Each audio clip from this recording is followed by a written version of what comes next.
Hello, everyone, and welcome to another episode of The Bug Buzz, a podcast by ArmaldoAndShedinja, where we explore the evolving world of content creation and streaming, one interview at a time.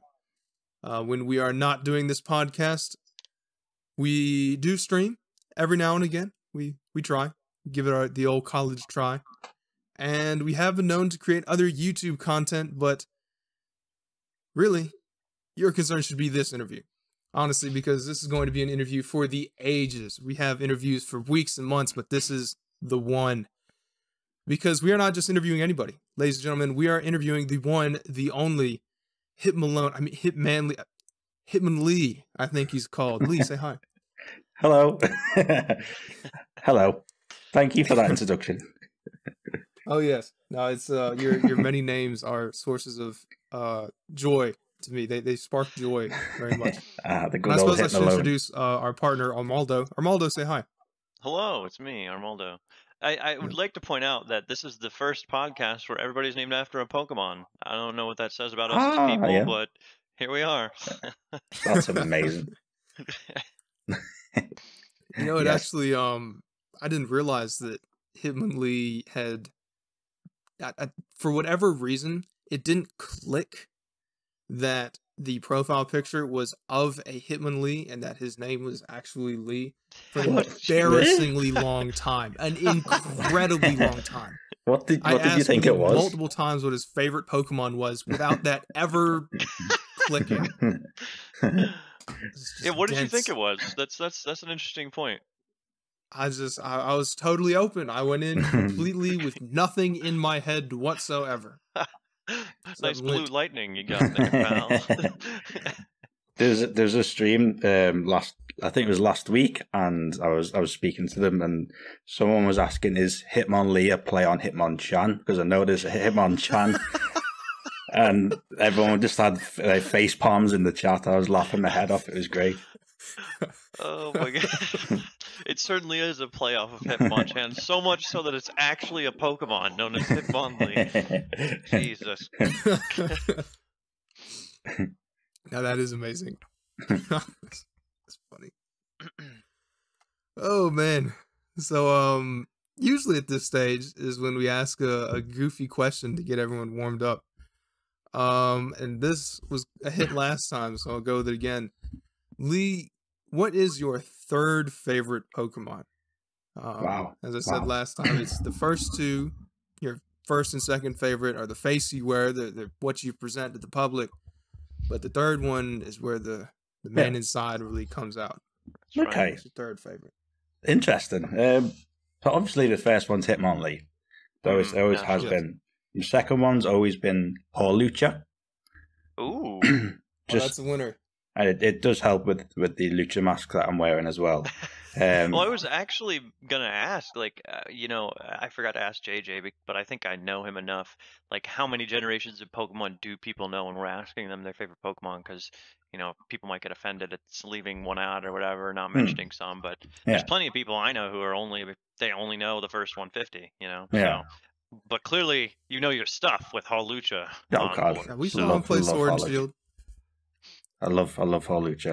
I love him so much. Hawlucha was XY, I think. I'm not too sure I'm not too sure about the generations, but I know the Pokemon if it happens to pop in my head. So, but my third is probably Absol. Okay, that's also a good one. I like me some Absol as well. I think Absol is just badass as it is, and I do like my Dark type Pokemon as well. So, I love his theme in that, like, he's like the premonition of disaster. Yes. Like, if you see him, there's just something coming. Yeah. That's a pretty cool concept. Yeah, love Absol. All good answers. I didn't have to lay into you. Like, I may or may not have had to lay into Mason in the past.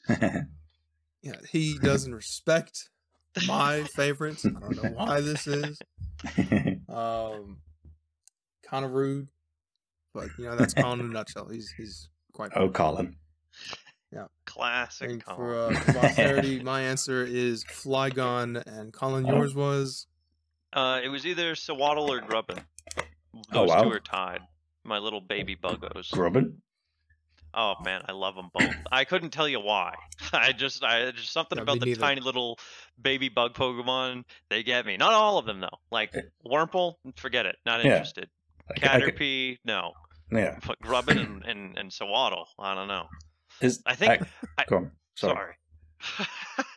Sawaddle came about because I think my sister was watching the show at the time, and he came on screen, and his like Pokemon's voices in the shows are normally just like saying they're like, you know, Pikachu like Pika or whatever, and Sawaddle came on and he was like Sawawa, and I was like, oh my god, it's adorable, and from that point forward, it was just one of my favorites. I can see Flygon. Is Grubbin because of the evolve form or what? I like Grubbin and Charjabug. Vikavolt, I never really like. It wasn't in my main party when I played through the game, and I don't mind it as a Pokemon. Right. I know it more from because I think I mentioned in the past that Mason and I had played the TCG competitively, Right. and Vikavolt he was really good in the TCG, Ugh. and then they just printed another Vikavolt in this set that just came out the other day. Actually, that's going to see a ton of play. So That's another one. that's where I know him from. Well. But can't say Grubbin I'm is happy to hear just that. because he's adorable, and Charjabug is equally interesting because he's a boss. So A boss. Why do you want to play as a bus? I don't get that. It is definitely defining characteristic that he is just indisputably a bus, like the his design big is fat amazing. city I think it's bus that when you're fantastic. trying to go I do like anywhere is always parked right in front of you. That's Charjabug. But why people like that, I don't know. But I suppose that's just me. Jeez. So is everyone ready? Everyone got their coffee ready? About I'm to get ready. into it. Let me Ready? get my Actually, coffee. yeah, at coffee 10 would be PM kind of at weird night, for you to have know? now that I think about it. It'd be quite late for coffee. That's quite late for coffee here. Maybe some tea, some Hey, chamomile. There you go. Chamomile. I did. John earlier had me smell his tea that he was making. It was like a vanilla chai, and Mhm. I don't think I've ever been quite as jealous of any one person. As Really? when dude, it smelled so good. It was like a candle that you could drink.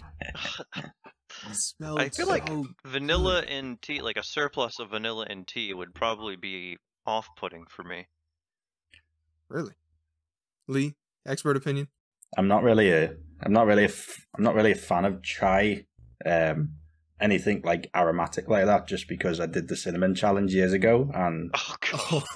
and it just I've said no to anything like that since. So. Self-explanatory at that point. That's no. Yeah. Yeah. Ooh. And you lived to tell the tale too.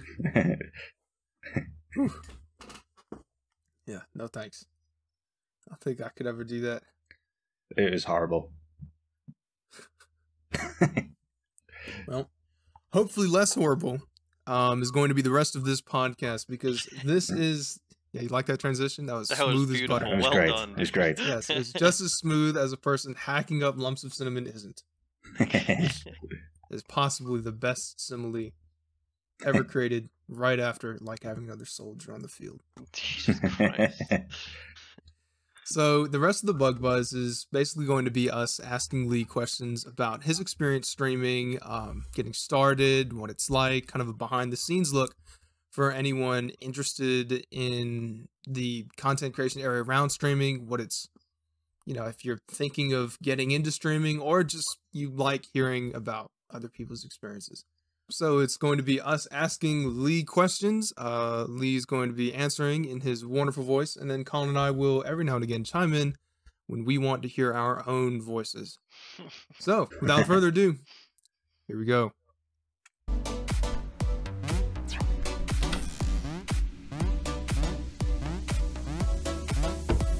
Am I really pogoing? No, you gon' die. Ah! Wait, what?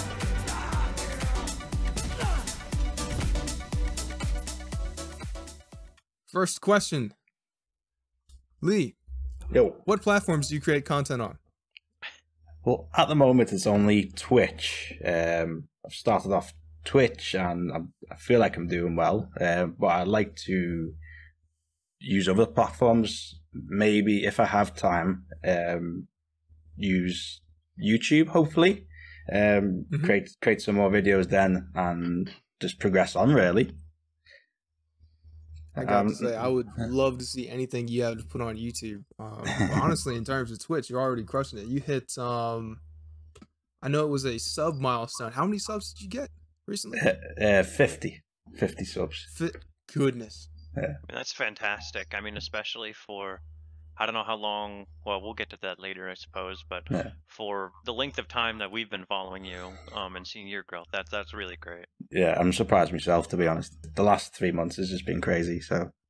Well, so other than YouTube, which I would also love to see content from you on YouTube, but do you have any plans for anywhere else to branch out to? Like, I don't really know outside of that where else there really could be, but, you know, if you wanted to make, you know, personal skit videos and put them on, you know, RedTube, I'm sure people would be into that. RedTube, oh god. I'm not too sure. Like what you said, I think there's only, for me, Twitch and YouTube. I've seen others use TikTok, but I don't think I'd ever use that. But yeah, for creating content like that, the main aspect for me is just Twitch and YouTube, really.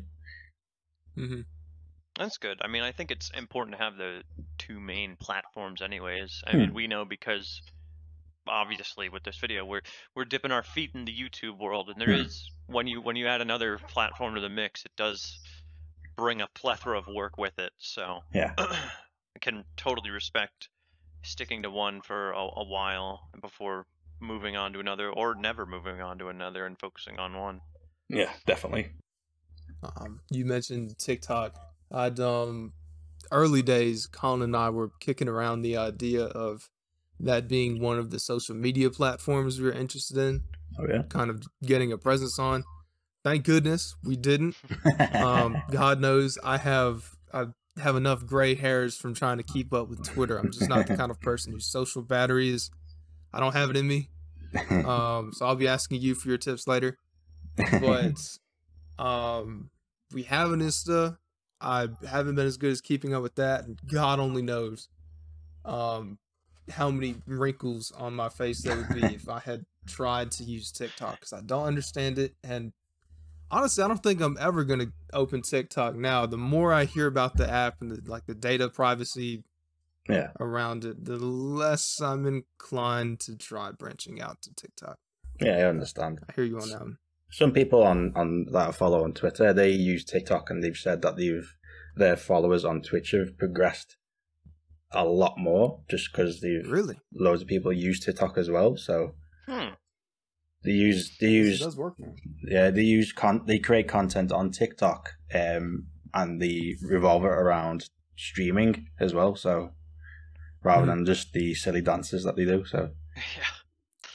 We had considered putting some clips up there before, but it just wasn't anything like between Twitter, Instagram, and Facebook at the time, and YouTube and Twitch. It was just a lot, and we just didn't get around to it. And, I mean, with things looking like TikTok maybe leaving us soon, I think it ended up being a good thing. But we might have missed out on a chance at audience growth if it's as good as you're saying, or as promising as you're saying.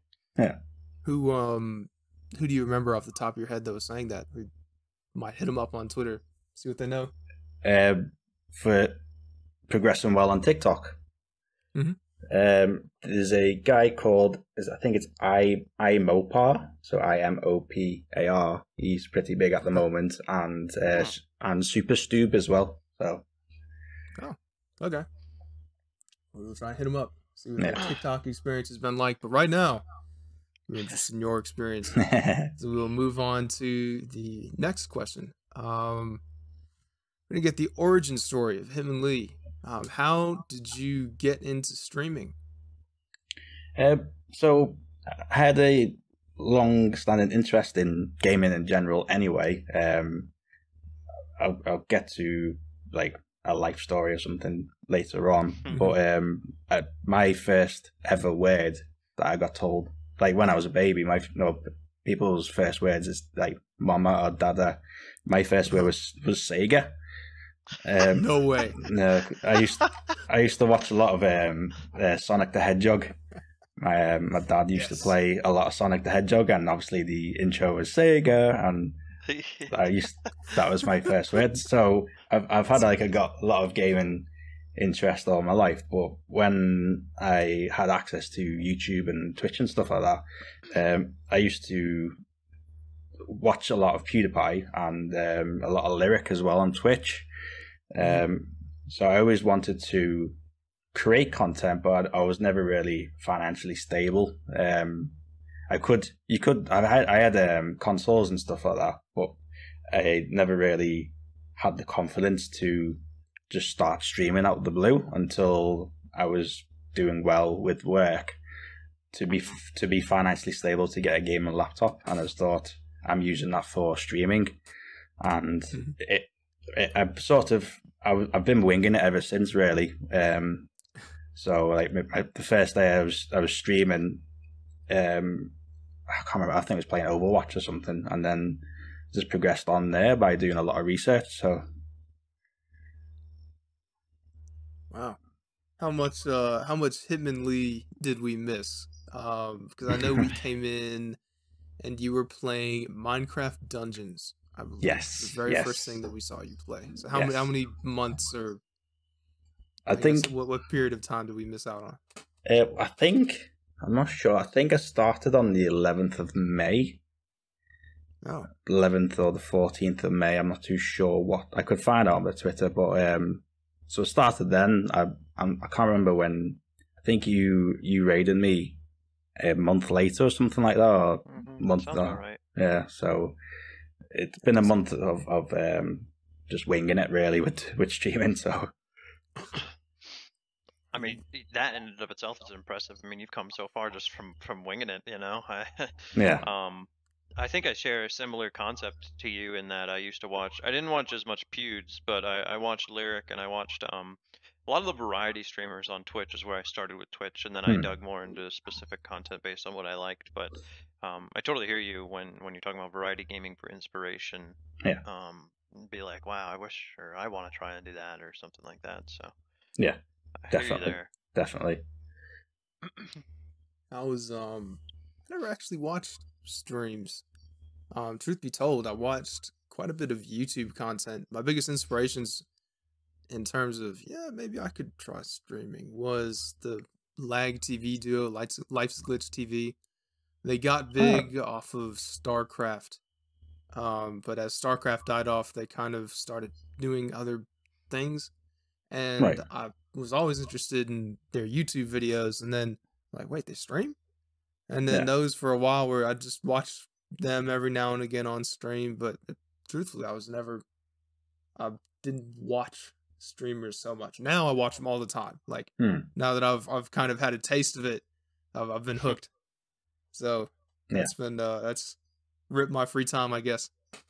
But man, the first word, that is hilarious. That is amazing. That's amazing. I envy that, you know. Well, I do and don't envy that. What's your first word, Colin? I believe it was the mispronunciation. No. That was later. It was probably just something really simple like mama or dada. I don't recall it being anything crazy. I do remember from an early age that I could not pronounce the word moon, and like my mom, her goal was to make me pronounce moon, and she would look up and she'd point at the moon, she'd go ma moon, and I'd point at the moon and I'd go ma loon, and just every time it was loon for the longest time. I don't know what fixed it, at what point anything changed, but that was my speech issue as a young individual. Loon, love it. What about yours, Mason? Mason. Oh, mine? Oh, I guess I don't get out of this, do I?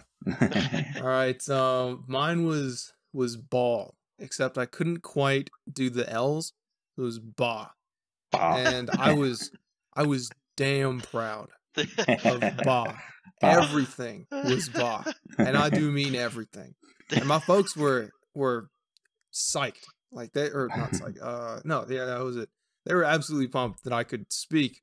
And they very quickly became less pumped that I could speak because I was so. I think they probably were too pleased when I started saying "ba" because they encouraged me to say "ba."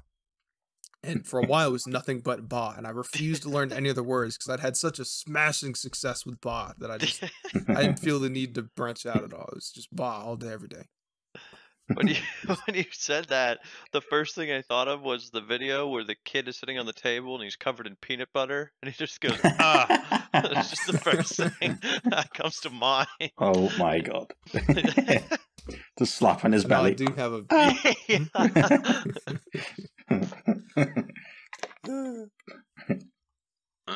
Right.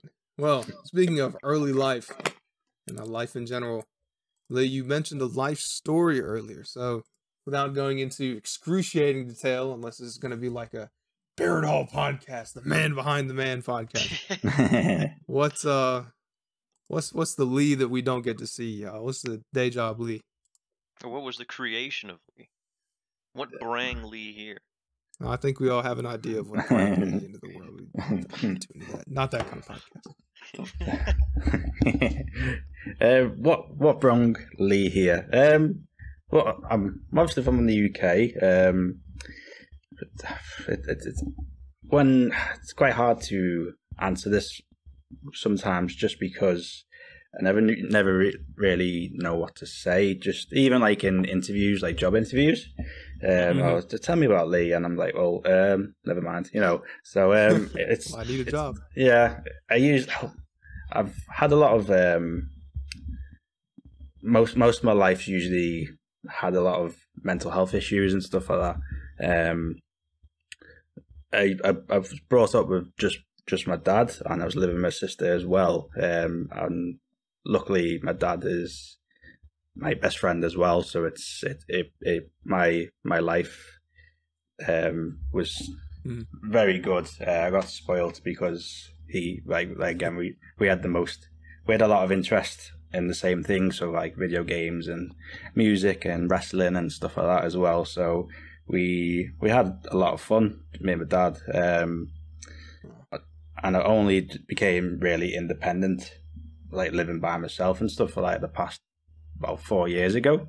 Within the past 6 years, a lot has changed. Like a bit of a roller coaster of emotions and the roller coaster of mental health itself. Really, a lot of problems with work, financial problems, and then I was in university as it is as well.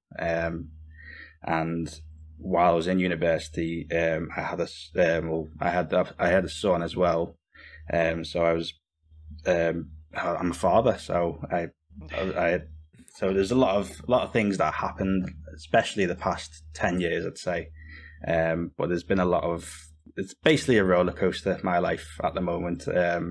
But with a lot of help with the mental health and stuff like that,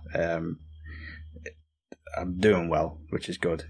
And the main thing that the therapist wanted me to do is to do something that I love. And I love playing video games. I love, obviously, I love my son as well. So it's one of them where I'm working well now with my daytime job, and I see my son as well, and I play video games and stream them as well. So the only way is up now for me, which is great. So absolutely glad to hear that. That's I hear you and your son play together, right? Yes. I know he's you had some smashing success in Fortnite, I hear. Yes, a lot of Fortnite wins. He's very creative on Minecraft and Fortnite creative as well. So I'm very proud of him, just because he's into his games as well. So I mean, I can definitely sense that pride that you do have in him, and the few times that I've talked to you about him, and that's really good to see. And alongside that, first of all, thanks for sharing your life story with us. I think that was brave of you. It sounds like it wasn't wasn't bad necessarily, but you've been through some rough times, and Yes. we appreciate you sharing that with us, especially you know, mental health, and it's a huge ordeal in this day and time as well, I think. Yeah. I think a lot of people have been through it, and it's impacted a lot of people's lives. So to talk with somebody that we know is as positive as you are, and just so involved in the community that you are, it's kind of interesting to see the back end of some of that and realize that there's some stuff that has gone on or that is going on that nobody always necessarily expects. Yeah. But it doesn't like have any drastic effect on shaping who you are or anything like that either. It's No.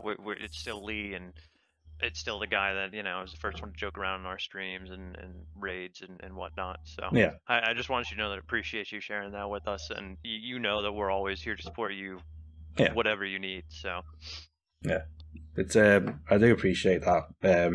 That's a main example to anyone who's listening, is that you're not alone in anything that has happened to you. So I do appreciate you too as well, and anyone else. Well said, and thank you for sharing. I know that a lot of one of the great things about, I think, about the gaming and streaming industry, or just the communities around them, Yeah. is that mental health is something that comes up, and it is something that is talked about. So thank you for being a part of that. Yeah.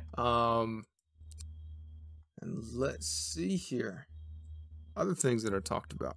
I don't have one of the classic smooth transitions for that one. other things Other things that are speak talked about. No, it's just, it'd be disrespectful. But let's see. I am sort of interested in what your favorite type of games to play are. What sort of games you get into more than others? Yeah. Since it does seem that you have a pretty extensive gaming background. Yeah. Most of my life I used to play a lot of FIFA, like obviously a lot of football. I'm a big football fan, soccer for you anyway. But I was a massive fan of football, massive fan of wrestling. So I used to play a lot of obviously FIFA and like SmackDown versus Raw and stuff like that.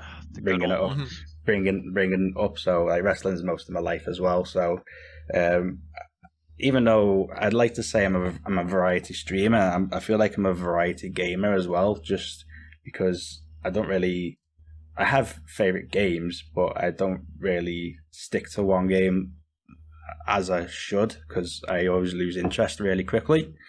So I do the vast majority of my library and my Xbox, and when I had the PS4 was just full of everything. So I play anything. At the moment I'm playing horror games, and I don't like horror games, but I know people like them, so I do play them more often. So you're suffering for your chat.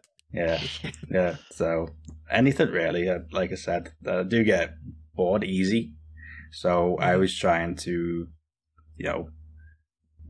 have more interest in other things as well to get my brain going. So yeah, I'm the exact same way in that it's kind of a double-edged sword for me, because my favorite style of game is RPGs, but I also easily lose interest in games unless they're like very enticing, I guess. Yeah. So like I'll sit down and I'll play like 30 of a 60-hour RPG, and then I'll be like, all right, that was nice, and then I'll just not finish it or something like that. So I understand where you're coming from with that. Yeah. Sometimes don't you have quite the Steam library, Colin? Yeah, I have I don't have my Steam open right now, but I have something like 350 plus games, which sounds like a lot, but I've seen some other friends' Steam library, JJ, and it's just nothing in comparison to some of those people. JJ has an archive. You can't even call it a library at that point. Man, that is ridiculous. You couldn't play that many games in a lifetime. How many does he have? Too many. I don't even know. I don't know that I can safely guess how many he has. I don't know an exact number. I'd say upwards of it's in the thousands, I believe. It's in the thousands, I'm pretty sure. I saw him scroll through it once when I was over at his house. We were all high school friends. And it kept going. It just kept scrolling, and there was just more. And every now and again, he'd have like a green one that said, you know, he'd played it or installed it or whatever. But it was like a desolate wasteland. I was like, dude, how do you have this many? Why are you doing this? And he's like, oh, I get them through Humble Bundle. Like, this one probably cost me a penny. Dang. Wow. I mean, if he's set, you know, Yeah. if he ever is, I was about to say, if the apocalypse comes and he's ever locked inside his house for a few months. That was in poor taste then, wasn't it? Yeah. At least they won't be bored anyway. He's certainly not be bored. He might even pick up streaming. Go by Wave Below, something like that. You know? But yeah, I can't lay claim to being a variety gamer myself. Not so much as John, another friend of ours, but I am sadly very picky when it comes to games. Yeah. But by the same token, I am very easily entertained. So Right. That's probably the reason why I was the one who brought Roblox to the table. Yeah. Because he don't like to talk about that. But I'd played that before, and it was just I'd hop on and do the same stupid game for hours on end. How I never got into Minecraft is a mystery, but I guess it is what it is. Not gonna lie, when I watch you guys play Roblox, it looks so much fun. So it has its merits coming from someone who didn't loathe playing Roblox, I should say. It does have its merits, but there are a number of those games that you get into and you're just like, Jesus Christ, and you play like 3 minutes and you get out of. So I'm also a fan of being asked if I'm giving away Robux. Colin, you giving away Robux on the stream? Oh God. Doing a Robux giveaway? Christ. Yeah, they'll come in and they'll be like, "Are you giving away any Robux?" And you're like, "No." And they're like, "Okay, bye." And Oh, they God. just leave. Christ.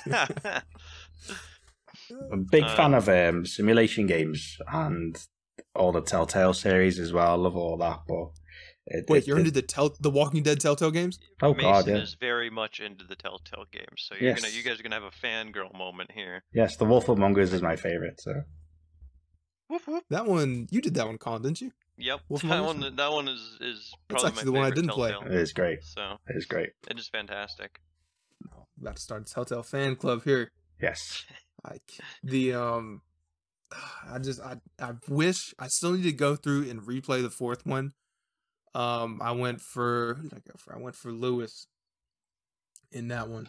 And I want to go through and see what happens if you partner up with Violet instead. But I joined a page on Facebook that's a Telltale Walking Dead community. Wow, really? And that is it's indescribable, really.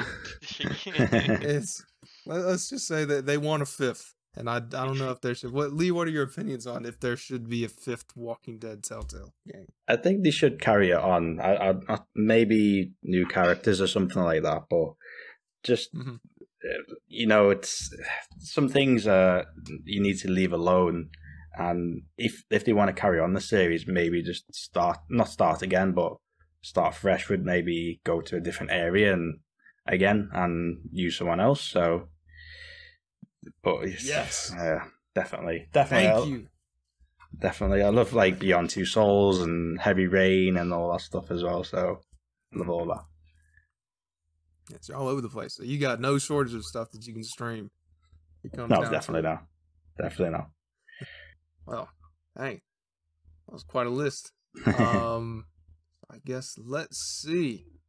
While we're on the topic of origin stories, I guess this one might be a very simple question, but where did your username come from? I guess a better question is, why did you decide on HitmonLeeVT? Right. So obviously my name is Lee as well. But when I did have a treat, like again going back to the start when my third favorite Pokemon was Absol. I did have HitmonLee's my top 5 at least, and when I was making a new Nintendo account for my Nintendo Switch, I just came up with it out of the blue. I was like, I didn't know what to think, so I was like, do you know what? I'll just be HitmonLee for my Nintendo account. and my son thought it would be. He thinks it's hilarious. He doesn't know what the Pokemon is. I don't even think he knows anything. He knows Pikachu, and that's it about Pokemon. But when we play online, he's just like, "Oh, look, Hitmonlee," and I'm like, "Oh, that's like actually quite good." So when I started to stream, I was going to be HitmonLeeVT, but apparently it's already been used, but it's clearly not. So I switched over and used VT. It's like a British inside joke. I think it was Peter Kay or someone, a comedian. He said, "Oh, VT stands for videotape," and I was like, "Oh, I'll just put it in a videotape, so it's HitmonLeeVT." So there you go. There you go. It comes full circle. Yeah. That's funny. That it's actually interesting that the name came about so recently. You said when you were signing up for a Nintendo account for your Switch. Yeah. So, I mean, that's got to be fairly recent. It's only like a year old, really. So. Oh man. I used to be gamer tag before that. It was highly explosive. That's a good one too, actually. Yeah. So that's not bad. I think I've just been Meteor for forever. I do like it though. The only bad thing about that name is that it takes people ages to figure out that it's a pun on it's Meet Eeyore, like the Winnie the Pooh character, Donkey Dude, but Meteor, like a comet or something. And some people say it and they just say they'll say it as two completely different words, or they'll just say meat. Yeah. No, you'll Hello, never get it meat. if you don't say both. Yeah, hi meat. I've seen that before when you've raided someone and they go, "Oh, hi mate, thanks for the follow." I'm like, "Oh, really?" Yeah, ain't it? But yeah, I guess moving on, we go to a kind of a slightly different section. So, how have you changed as a streamer so far? I know we've talked about kind of your early days streaming compared to where you are now, but in terms of what it's like to sit down at the computer now versus on day one, what we see today that wasn't there on day one, like how have you changed as a streamer, and how has your stream changed? Yeah, streaming. I think I got a gaming laptop when I first started streaming, and I wasn't really into Streamlabs because I use Streamlabs OBS, and I didn't know how to use it at all. So I just laptop, game, record, there you go. And if anyone was there, I just used my laptop microphone. And at the moment, I still can't find where the microphone is, but it's on the laptop somewhere. But then when I think I got a bonus from work once, so I thought, you know what, I'm going to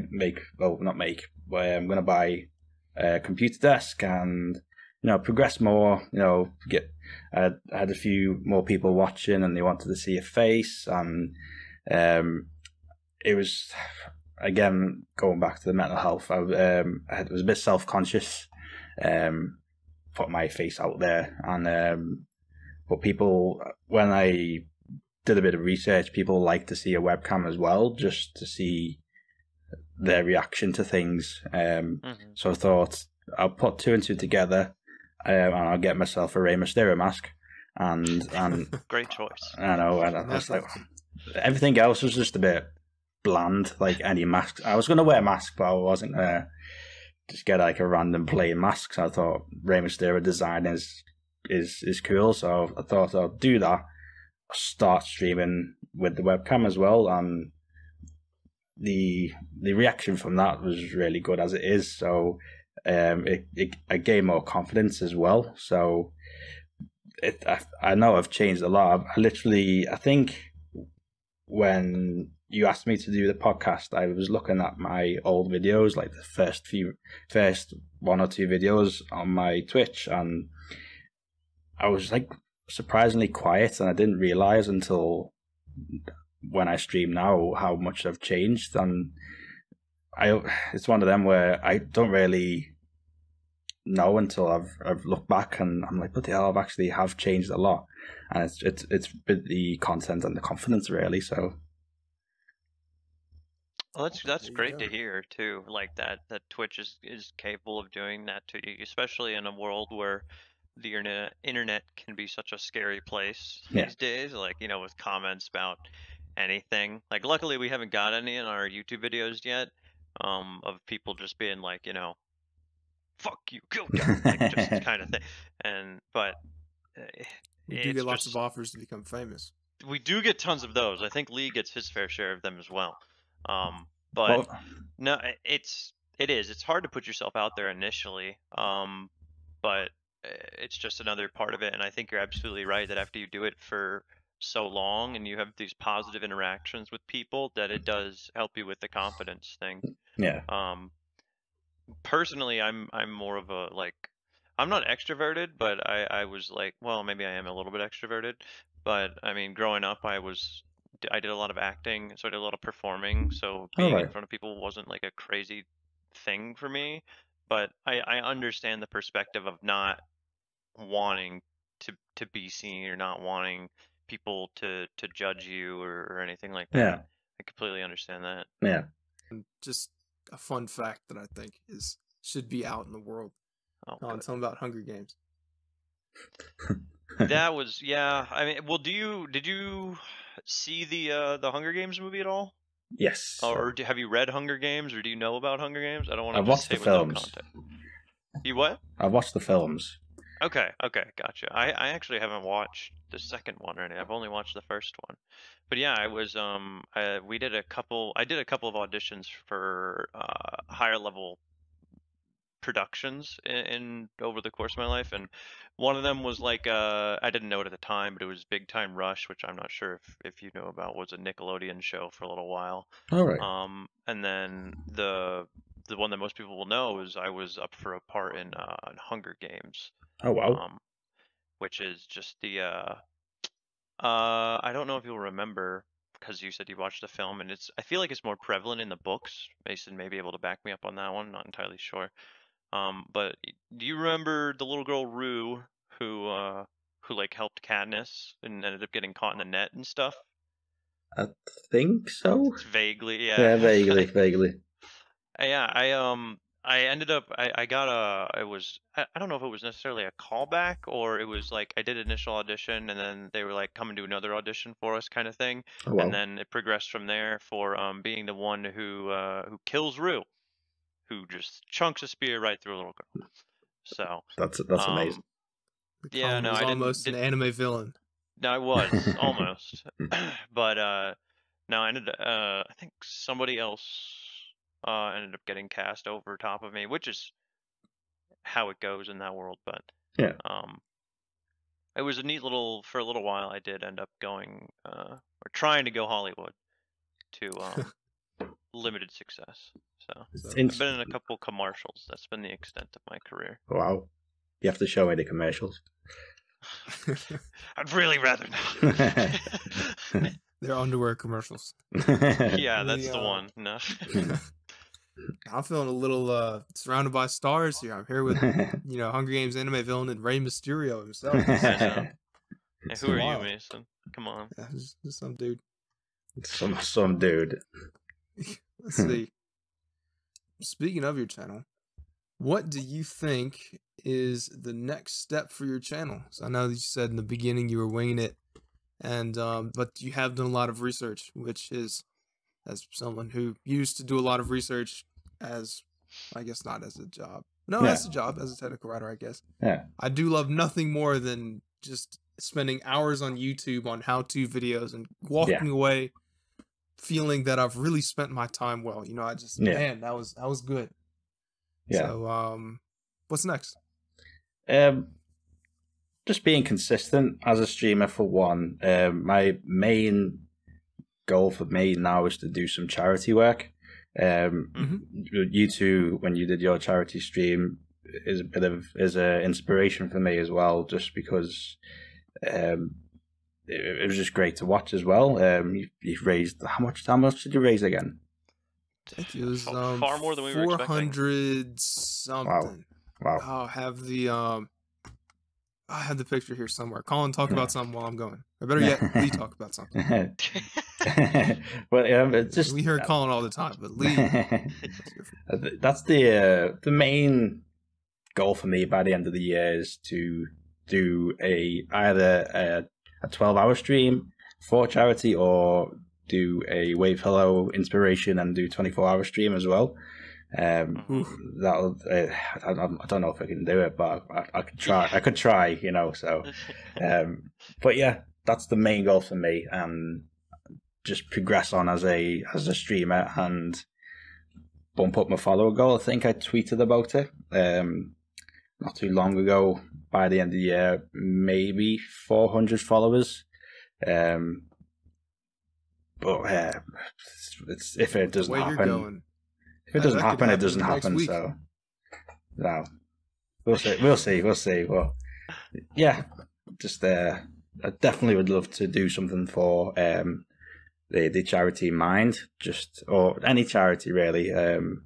But that was the one that's close to me as it is. So maybe do something like that. So that's good. That's something I enjoyed anyways. Was the 12-hour stream was a bit exhausting, and you know, we haven't combated the 24-hour one yet, but at the end of it, once it was done and we saw you don't really as a person, you don't really want to look at a set of numbers and be like, wow, I'm so great. But like in regards to the charity kind of aspect of it, it was just like, you know, it just felt like you did a really good thing at the end of the day. And our charity was for underprivileged youth in New York, I believe it was, Mason. Off the top of my head, I believe so. I don't have that information, but I do have the number. I do very much have the number. Oh, there we go. How much was it, Mason? We have the number. It was $379.79. Wow. So about $380, which that's amazing. We'd been streaming for like 2 months at the time, so it was a weird feeling. I think if you do it, or rather, when you do the charity stream, as you were saying, it's be ready for that weird feeling at the end. We're like, wait, hang on, I'm just some dude with a laptop. You know, how did this? Is something good came of this? Yeah, kind of thing. Yeah, I can't wait. But, I'll let us know when that happens. We'll be there and with as much force as 2 random dudes with laptops can possibly. And I'm glad to hear that. I love charity streaming just as a I don't know. Again, earlier I mentioned the whole that it's the gaming and streaming community can be really cool at times, and I think that's one of the big things that come out of it is the charity marathons. But man, if you 24, you're a braver man than I, Lee, to consider the 24 hours. After that 12-hour stream, you better believe I just slept for an equal 12 hours. I always like to push myself. I don't know. I do like challenges, and I do like to push myself. So it's one of them. Do I? Don't I? I'm always tired as it is anyway. So why not be more tired? So I like that's a silver lining, sort of.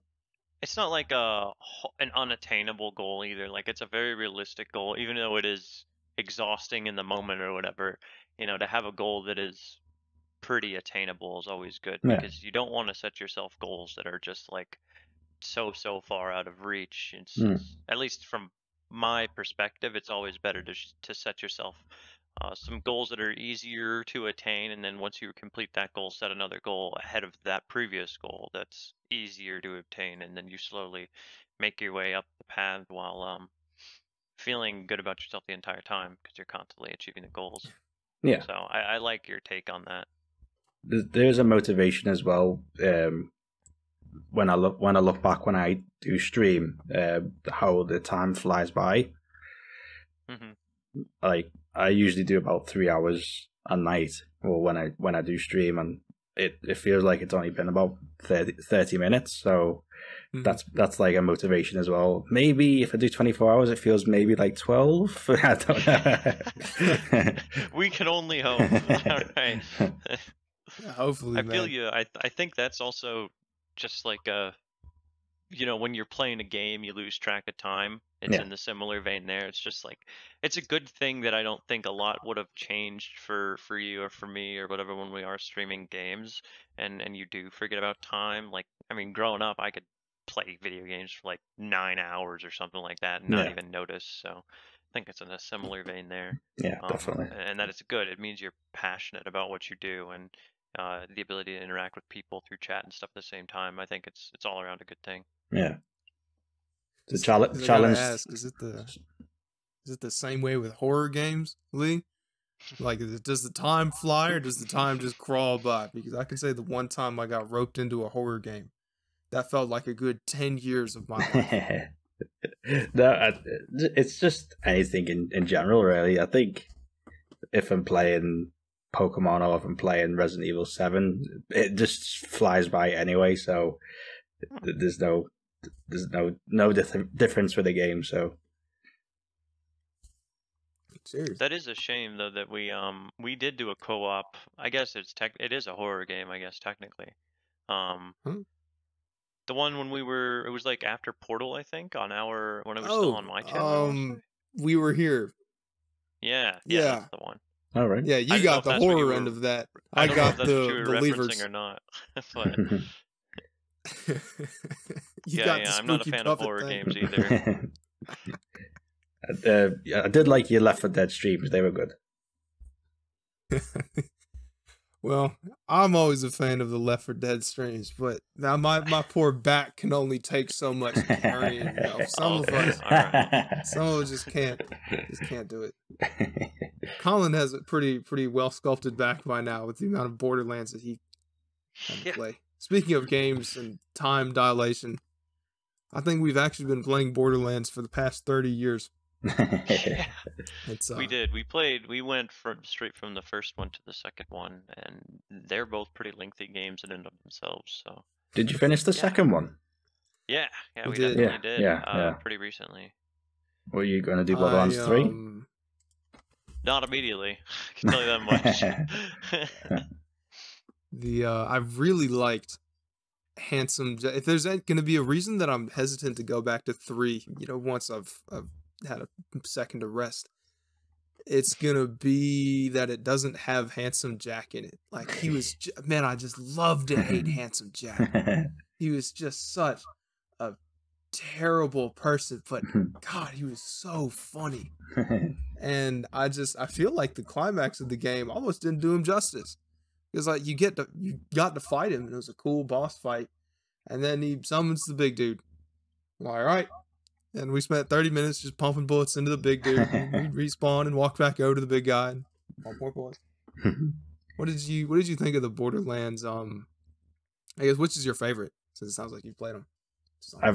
I only played half of the third one, but I did enjoy the second one. But that was when it first came out on the 360, the Xbox 360. So I do remember enjoying it, but I don't remember much of the story.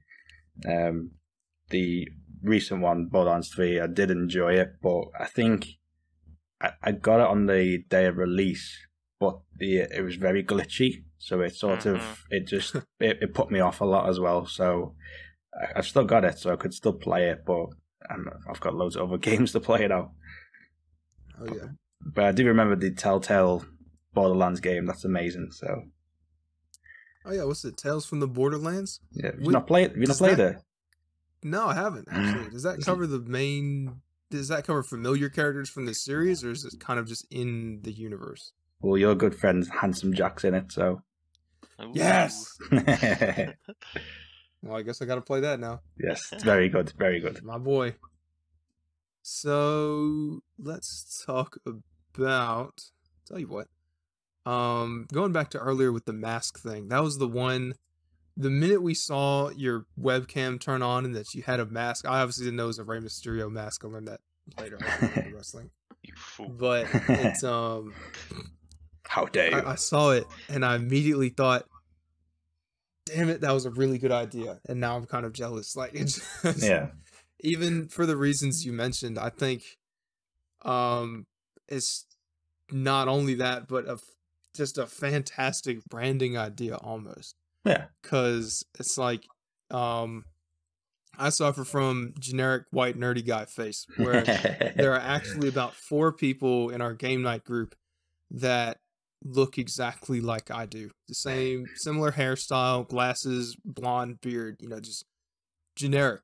There's nothing wrong with that. Right, there's not. But having something like a Rey Mysterio mask is cool. It's noticeable and it's memorable, and you see it, you're just suddenly, you're not just HitmonLee, sure, for people who just tag in after a raid once in a while. That cool dude with the mask, you know, it's like a brand kind of thing. It's part of the whole HitmonLeeVT experience, I feel like. Which is part of the next question. That's very, very smooth, but also very long transition. Thanks for sitting there with it. So what is your strategy, or when it comes to branding? Like, everyone has kind of an idea of what they want their channel to be like. Yeah. And what they want their community to be like. What, I guess, how would you describe your brand or community or image, I guess? Or did you have one in mind when you... Yeah, or did it just happen? Yeah. It just happened. I did have a few ideas. When I see a few streamers, when they join their stream, they go, "Oh, well, welcome to the Crow Club," or "Welcome to whatever club," and I'm like, "Oh, do I say that? Do I get people to join? What do I say?" And I was thinking of initially thinking, because of HitmonLee, Ty Rogue is the baby Pokemon to evolve into either Hitmonchan, HitmonLee, or Hitmontop. And I was thinking, do I call everyone a Tyrogue? But I felt like the generic person who doesn't really watch that much Pokemon wouldn't know what's going on. So I thought, right, you know what? Yeah. I'm just there. I'm just gonna stream, and maybe we'll start a community another day. But it's one of them where it takes me a while to think of an idea as a brand. When I've got a new emote, I usually just ask the chat as well for any ideas. But with the mask as well, it's more. I'm not really too sure about that. For branding itself, I just play it by ear, really. Mm-hmm. I was thinking maybe another step. With the next step for my channel is to maybe do some merch or something like that. I'm not too sure, and then maybe put my mask with the beard on the front. Oh, yeah. So that'd be cool. Like you have in the emote almost? Yes, something like that, yeah. Yeah, and I like like, I feel like the mask is a really good draw too. Yeah. Like, if you're looking at, like, let's say you were playing Minecraft Dungeons again or something like that, and I'm scrolling through the people playing Minecraft Dungeons, I feel more inclined to click on you because I see you you have this neato Rey Mysterio mask, and whether I know it's a Rey Mysterio mask or not is relevant. Yeah. But it's just I don't want to say a character, because I don't feel like, well, I don't know you super personally, but I don't feel like you're putting forth a character when you're streaming. Yeah. But it's like, it draws me to that person more, because I'm like, oh, I don't know, why is this guy wearing a mask? What the hell's wrong with him? You know, or not. No. Yeah. But people do that. Be a random viewer will join and go, "Why have you got a mask on?" And I'll tell them straight that I'm self-conscious, and the chat still want to see my face, so there you go, and they respect it. So I just thought, if they respect it, then happy days, I'll carry on with it. And then they'll follow, and they'll constantly watch me because of the mask. So it's good that it reels them in, even if it's either you two being very welcoming. And I do like when you were saying, Colin, like, oh, he's wearing a mask, that'd be great. But I do like the duo webcam as well, so both of you are on it. So I'd be more inclined to watch you guys over someone else, because I'd have a better interaction with you guys instead of one person. Yeah, I see what you mean. It's just the same point I made about the mask, but with two people kind of thing. Yeah. That's interesting because I figured it a couple times when I was thinking critically about this myself. I feel like it would maybe be kind of off-putting for someone to be browsing me like two people playing a game at once or something like that. But at the same time, that's kind of our whole idea. So hopefully it's not, But well, I guess it's been pretty all right for us so far. It's just it has its drawbacks at times. Like our game library or things we can play together is pretty limited because we always want to be doing something that's co-op or versus. It's not necessarily, we can't play some single player game like Star Wars like you were before or something like that. Yeah. We tried with Dark Souls and stuff like that, but we tried is definitely what we did there. That was a nightmare. And on that end, I think we have a lot more development in store for our futures as we learn and go, because we're not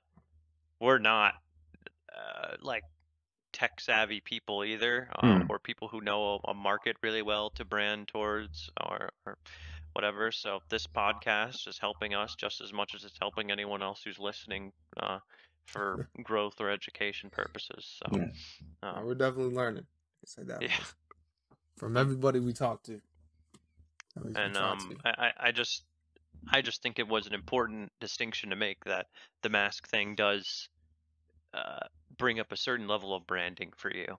I think even if it wasn't the intention, which I don't necessarily think it was, from talking to you, well, this conversation anyways, like it wasn't your intention to just be like, well, this will make more people click on me. I don't think that was the intention at all.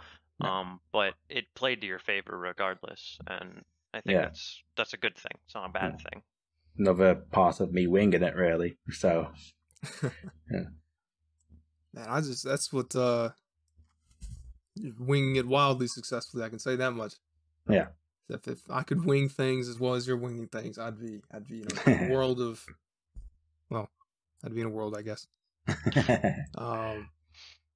Let's see. Then I think we're pushing just over an hour here. So we'll do, I think, 2-3 more questions and then the wrap up. Okay. But let's see, as far as those 2 or 3 questions go. Let's do, what's up? I was gonna ask, just out of personal curiosity, when it comes to us operating our Twitter page, the person we see interacting the most with a large community is definitely you.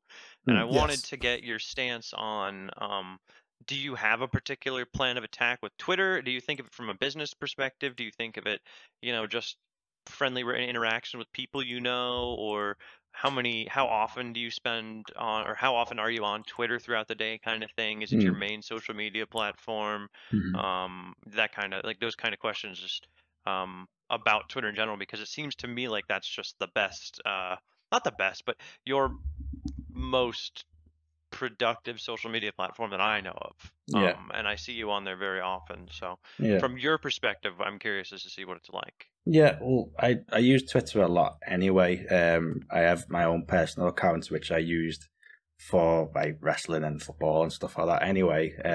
So it helped in my favor because I'm always on my phone anyway, even if I'm in work. So it's so when the interest happens of me streaming, and I'm not really tech savvy as it is as well, when I'm not really too sure what to do on Discord, I thought maybe my main social media would be Twitter for now, just to keep in contact with everyone else, because when I see a new streamer that has caught my eye, I always try and see if he's got Twitter, and it's one of them where I try and support everyone as much as possible. I feel like that's not mine, but I feel like that's the main social media for streaming, for me anyway.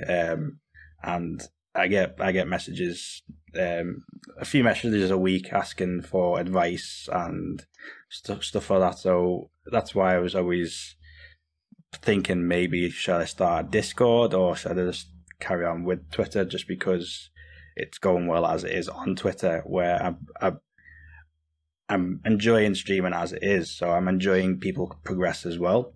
So, you know, a retweet or a like on the tweet is free as it is, so why not retweet someone who's going live now? You know, comment and say like, "Oh, well done for your stream," or "Well done for getting affiliate," or something like that. It's everything is free, so why not take a bit of time out of my day just to help someone else as well? That's a really respectable way of thinking about things. I think that that's very, I don't know, at least this is probably going to make it sound more selfish than I intended to, but like for us, when we were thinking about social media and platforms and to use to like push the fact that we were streaming and whatever, we were kind of more focused on ourselves and how, like, what platforms would be best, how we would best push ourselves, like, you know, going live so people could see it. And it seems like your philosophy on it has worked a lot better. Just to see your interactions on Twitter and your follower count and stuff like that, seeing just you being supportive of other people seems to be, it comes full circle. Like, you get tons of people coming to your stream, I would imagine, from Twitter as well. Yes. So it's nice that you're tackling it with just a friendly mindset, and we came in with the business mindset, and you're just kind of demolishing the Twitter game in that regard. I just treat everyone as a friend, so I guess it's just nice to see that this is one area where being a genuinely nice and supportive dude is also it's like sometimes you have to weigh being the nice thing to do versus like the logical businessy thing to do. And I guess it's nice to see you're succeeding so much there, because it's like this is so cool. It's where the nice thing is the good thing. Yeah. Great. Yeah, definitely. So speaking of, you mentioned advice, for people who I guess are in the situation where they have a brand they want to grow on Twitter or whatever, like or they just want to grow their community on Twitter, meet more people, talk to more people. What advice would you give to them? I guess what is it? What strategies do you utilize to see other small community streamers? Yeah. My main answer for that, as always, is just to be patient. I've known a few streamers that have stopped doing it now because they're not doing well, and the streams are great. It's just, and they're not. I think it's more getting your name out there again. I think I've got about 2 people in mind as it is where they've stopped streaming now, and I feel like messaging them going, you need to carry on. Like, your streams are great as it is. All you have to do is just carry on doing it. You may be busy, and I understand that if you want to do it as a job in the future, or actually progress well anyway, you just have to keep going. Like, some people have their highs and lows as it is, and I've noticed while I stream, even if I'm on my lowest day, I'll stream anyway. Like, I'll go, I don't really want to. I'd rather just hide in the corner, but I'll go, no, I'll stream. I'll play some games to get my mind off it.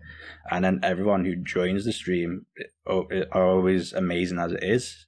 So that's the main thing, is just to keep going. Just don't give up.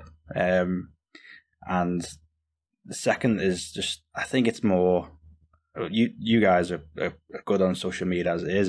It's just to get your name out there on social media, even if it is a Discord or Twitter or Facebook or anything else.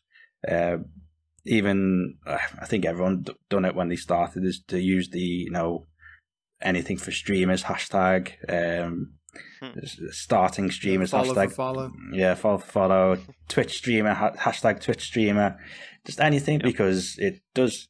Even though when you look back and you go, oh god, it did help. It helped you guys. It helped me as well. So why not get your name out there? Because you'll get people like me who will go onto that hashtag to see new people. And when they're a new streamer, let's see what they're like. And if they could be the best streamer in the world, but because they're not doing the hashtag, or they're not getting the name out there on Discord, or they're not speaking to other people, then they're not. They won't be seen, even if they are the best out there. So you need to get your name out there. And another thing as well, one more thing is, even if you're struggling with when you're on 0 viewers, just either ask a family member or friend just to watch your stream, or if you've got another Twitch account, just put your stream on in the background so you have at least one viewer, just to bump yourself up at least half of the list there to be higher than other people that are on 0. Yeah, I think, well, first of all, you made a lot of really good points. But oh, Jesus Christ, I'm brain farting right here. I had a literal, I was waiting that whole time. I was like, I've got just the best point to bring up. And as soon as I start talking, it's just gone. Mason, you had something to say, right? Right. Oh, I've Take always it away. got something to say. What you said about having kind of just a family member or close friend have watch your stream, even if they're just like lurking in the background kind of thing. I think I like that. I like that idea a lot, just because, it puts you above the, on the Twitch list. It puts you out of the 0 range. But also because it's just, there's a huge, I don't know if you have had to deal with this. When you are streaming for 0 people, there's this huge barrier between, it's difficult to make yourself, I feel like, perform. I don't mean like act unnatural or be someone you're not, but that little difference between, just hanging out and playing games for you versus playing games with the idea that maybe someone else is watching, kind of thing. And it's like the minute you see the viewer count tick to 0, it's just like, well, it's just me. And then if someone might pop in and, see me all sulking to myself playing whatever games. And I think just having that one viewer there, I really like what you said, because I think that can make all the difference. It does. Especially when it is a, close friend or family member, and that especially if they are actually watching the stream, or even if they're not, and just agreed to lurk to support you. I feel like it makes a huge difference. Definitely. Now back to me. What I remembered. Now, I think it's really important how you mentioned constantly putting the hours in, even if it is a particularly bad day for yourself, or you just don't feel up to streaming, or you want to do something else or whatever. I think one of the biggest parts of stream growth is consistency. And like, your channel is only going to grow, save for a few situations, when you're live, right? Like, it's only going to see immense growth when you're live, because that's going to be when the people are going to see you doing it and following you, and actually, responding with a follow and whatnot. So I think it's super important to get those hours in, and I think I mentioned this before, that after your initial onslaught of viewers and stuff, you get like a month, 2 months into the game. I think you hit that, like, a little bit of a wall, where you're either not gaining any followers on your streams, or you're gaining a few new followers every stream. It's not anything crazy to write home about. And you're just like, is it even worth it today? Like, man, I really don't want to do this. I want to do something else or something like that. I mean, I've had those days. I'm sure Mason's had those days where he doesn't want to stream. But it's just something you have to just buck up and do. And it sounds bad to just be like, oh God, I don't want to play video games in front of people. It's not. It's just, I don't know. It's a mindset kind of thing, and it happens. And I feel like one of the only ways, well, it's true, yeah. One of the only ways you're going to get continued success is if you have consistency, and if you do continue to stream on a regular basis. So I think that's a very important point, and I just wanted to reiterate that. Yeah, definitely. And kind of on that note, talking about a person's mindset, I guess this will be second to last question we do before the wrap up. Being conscious of time. So, when, I guess we'll kind of combine this with the highs and lows question here. So, when you've had a really good day, your streams just popped off, you know, everyone just showed up, it was great, you had a great time, and you know, maybe turn off the stream and you're just like, you're buzzing, you're excited kind of thing. Yeah. What tricks do you have to stay focused at when you may feel like, you know, taking a break, I've earned it kind of thing. And on the other side of the coin, when you are on that low day and maybe no one's showed up, or, you know, you just feel like it wasn't an entertaining stream by whatever standards you may set. What tricks do you have there to kind of make yourself sit down at the computer and, you know, all right, I'm going to do this? Or maybe once you've turned off, to make yourself be like, all right, you know, I'm not dropping this, you know, I'm not quitting. Yeah. I guess on both the good days and the bad, what tricks do you have that you'd suggest or that you might use? I think after a great day or a great evening of streaming, I think I've done really well. There's mainly loads of people watching. I've nailed it. My main thing that I do after a stream is to raid someone. I'm sitting there with a smile on my face because it's something that I enjoy as well. I'm watching it. I'll watch everyone else's stream as well, just to see if they're doing well. But like you said, I'll pat myself on the back.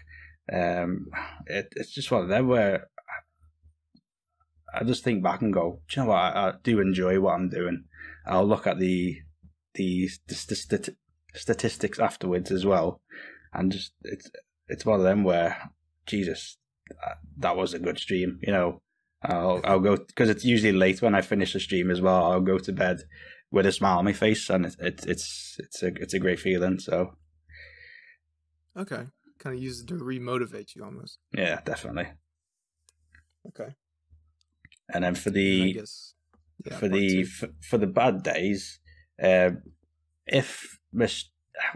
now and then, I've always been told not to look at my view account, but I still do it every now and again. I'll just have a look how many's watching. And if it's not really a good day, I try and just change my mindset to, rather than I'm just streaming, is that I'm playing a video game. I'll change the mindset to maybe, I'm maybe recording a video, just because if I see someone who's a bit demotivated, you don't really want to speak as well. So it's always hard to just commentate a game while playing if no one's watching. But then I always just I change my mindset and just say, I might just be recording this, and hopefully someone comes, and if they don't, I'm playing a video game. So that will motivate me either way. So okay, I like that. I like that a lot. Yeah, thank you. Yeah, I know one. Actually, one of the videos I watched recommended practicing being on in that way, like you were recording a video. Yes. Just almost no matter what, just because it's almost, they said it was like really good practice for actually recording a video, which made tons of sense. Like, if you can stream for 0 people, then you can record a really good YouTube video, because you're used to talking into a mic and knowing that no one's going to say anything in chat when you do. Yeah. So honestly, I should probably do that myself. It's kind of a tangent, but the very first time we recorded with JJ, our previous podcast, The first recording is never going to see the light of day because my mic cut out 20 minutes into the podcast. Oh, no. And no one else heard anything wrong, but the audio file that it saved sounded like I was talking into a fan for a second. So what I tried to do afterwards to fix it, because I didn't want to go back to Colin and JJ and be like, hey, we need to re-record this. I scripted everything out and tried to re-record my own audio. Oh, really? Tried to figure out what I was saying and then say it again like I was there in the moment. And man, it was impossible. So hard. So I really like your answer because frankly, I need more practice with that myself. Yeah. It was so bad. But no, that's a good one. Thank you for sharing. Colin, do you have any thoughts on that? No, I mean, pretty much just agreeance in terms of motivation to get into the stream and to get it started. Like, I know that the viewer count, you're not supposed to look at it, but I also I always do that. I mean, I know that it's like kind of taboo, or it's not something you're supposed to be worried about, but when it's all you're focused on, like you're presenting yourself and you're streaming, it's hard not to look at it from time to time. So it's, yeah, I agree that you need to look at it just to feel validated every now and then. Oh, yeah. And I know that in terms of struggling at 0 viewers, that was something that well, something similar to that JJ was mentioning last time is during his 24-hour stream, he was just kind of on autopilot mode, like he wasn't commentating on his game too much, and then he got raided by Billy. And at that point, he was just kind of like, oh shit, and he had to like reset mindset, come back into it, and act like a streamer again, basically. So it's hard. It's not, you know, as simple as people make it seem. Like, not, you know, I don't want to say, well, playing video games is hard, but, you know, presenting yourself and being that higher energy, I guess, and constant conversation and stuff like that, it can be taxing. Not that it's like crazy difficult necessarily, but it can definitely be taxing and exhausting. And if you don't take the proper breaks to enjoy, you know, regular life, then it can become stale for sure. So I remember JJ on that one. It wasn't just anyone that raided. Billy's a celebrity. Yes. You can't just be sleeping on Billy. It's you got to be at your A game. Good old Billy. But man, that 24-hour stream was nuts. He and I were both asleep. I promised him I'd be there for the whole thing, and oh, really? Unfortunately, that meant I had to. Yeah, I was there the whole time. Wow. Unfortunately, that meant I had to watch him shower with clothes on. Just don't. Piece of advice, Lee: don't do that. Don't make that a part of your 24-hour stream. I won't. If you do it, not that. No, God no. Not an example to follow. I was like, oh, I wanted to bleach my eyes after that. It just felt so wrong. He was just standing there, and all his clothes are soaking. Ugh. He looked sad as well, didn't he? Yes, he looked like a puppy in the rain. This pitiful creature. Dark times. But